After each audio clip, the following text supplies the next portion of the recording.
young girls at school actually hate their bodies in one way or another. And that, you have to agree, is just tragic. Our socialisation has been biologically programmed in us for generations to admire tall, white, thin females.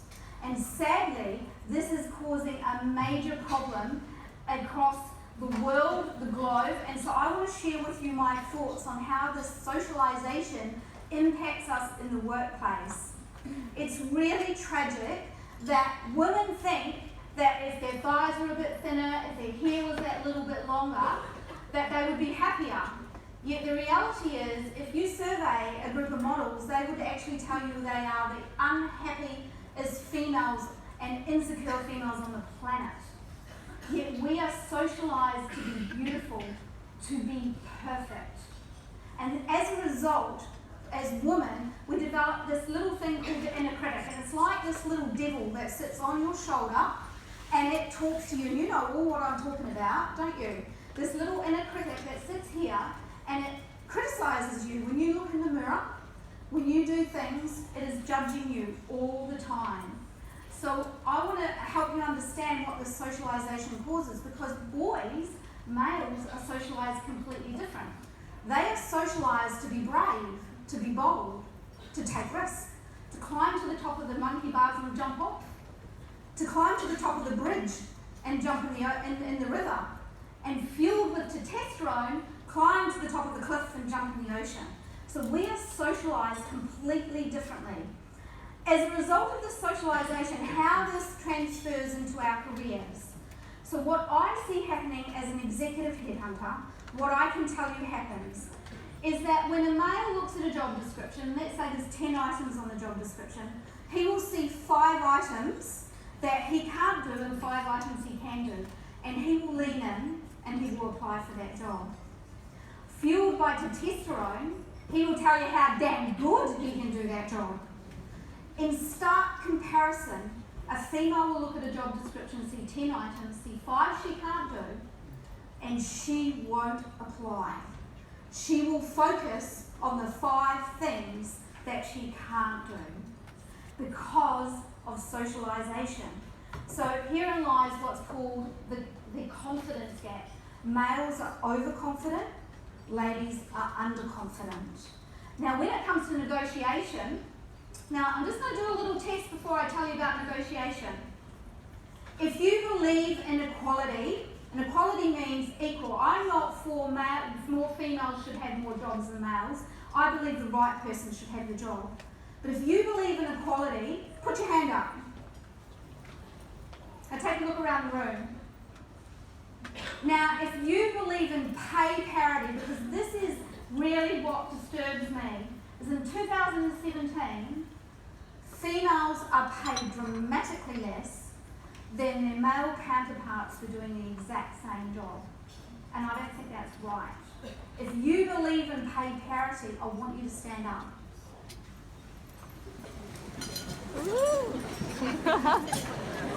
Now take a look around the room.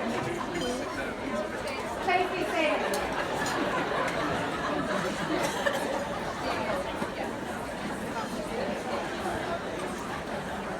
Quiet. So when it comes to negotiation, this is what I see happen. A male will ask for $5, $10, $15, $20,000 more. In fact, when an employer says, I'm sorry, I don't have the budget, he will command more because he knows he's worth it. In stark comparison, a female will say she was lucky to get the job. Now here's the interesting thing, is that women do not negotiate for themselves. Now this is what's causing the problem. It's not males are holding females back.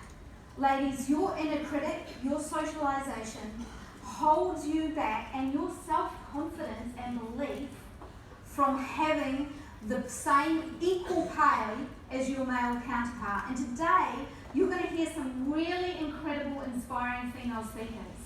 So I would like you to have the opportunity of learning. This is a day all about you. So turn your phones off and focus on you, because most of you focus on your business 24/7. Today is entirely dedicated to helping you as a human being grow. So this socialization is a really important thing. So selling yourself, ladies, it's pretty simple. It would sound something like this. There are 5 things that I do really, really well.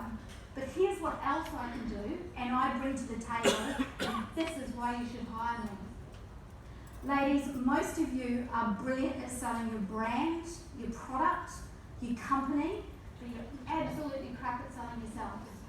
And that is what we need to learn to do to make change, to help equality, is you need to learn to sell yourself. Now the interesting thing, most people make a job decision when things happen. So they get made redundant. They're incredibly unhappy in their job, or their life dramatically changes. Now these are the times that you shouldn't be making these career life choices. You should be making these choices with a plan rather than reacting to life. So I want you to all imagine for a minute, you are a pilot of a plane. One of the Air New Zealand flights who are sponsoring here today, 380 aircraft. You're a pilot, you're about to take off. Would you take off not knowing your destination? The chances are you wouldn't. In fact, you'd want to know your flight path, have you got enough fuel, what other traffic's in the air? Yet, how many of you actually have a plan for your life, a plan for your career? And this is what I find, is that most people, if I said, wave the magic wand, tell me what your next career job, dream job would be, most people actually can't even answer the question because they've never stopped to think about it. Because they're so busy reacting to life rather than proactively planning what happens to you. So today is dedicated to try and help you think about your future. Because ladies, we can't inject ourselves with testosterone and be like the boys, but what we can be is we can be inspired into action. And I'm hoping, so my vision for today is that each of you gets inspired to make change for yourself. And to do that, most of you, if you've had a look in your goodie bag, if you haven't grabbed it out, will have seen this book. It's not like you can't recognise me, right? So if you have a look at this book, let me tell you a little story about this book.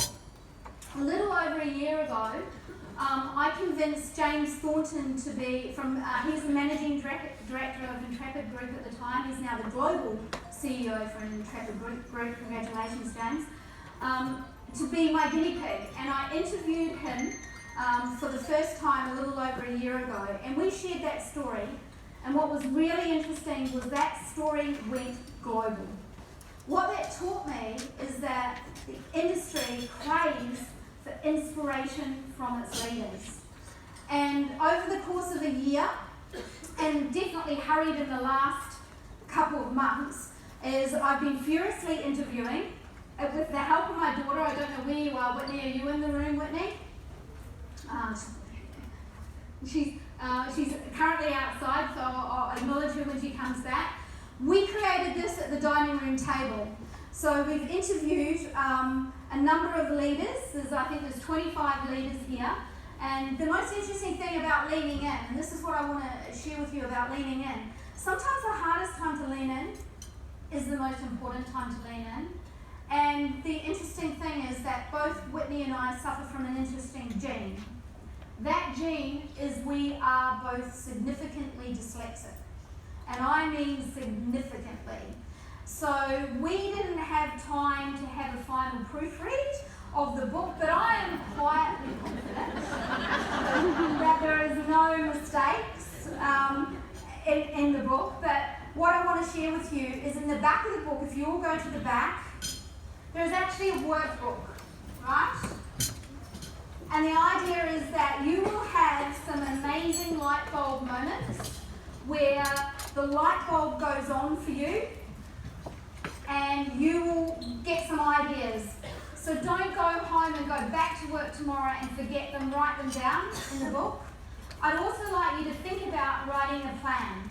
So with regards to writing a plan, it's really hard to think about where's my ultimate destination, where am I going to be in 1, 5, 10, 20 years time, hope I'm still breathing. It's really hard. So for those of you in travel, hospitality and tourism, most of you will have written a bucket list of all the inspiring places you want to go in your life. So what I'm going to suggest you do is you write a bucket list for your life and for your career. And once you do, it'll be much easier for you to then think about where am I going to be in a year, 5 years, 10 years, 20 years, ultimate destination time. So this, ladies and gentlemen, is my gift to you, and because I want today to not only inspire you today, but inspire you into the future, because we need to drive that change. So I want to share with you a little bit of my journey, so to help you understand why we ended up here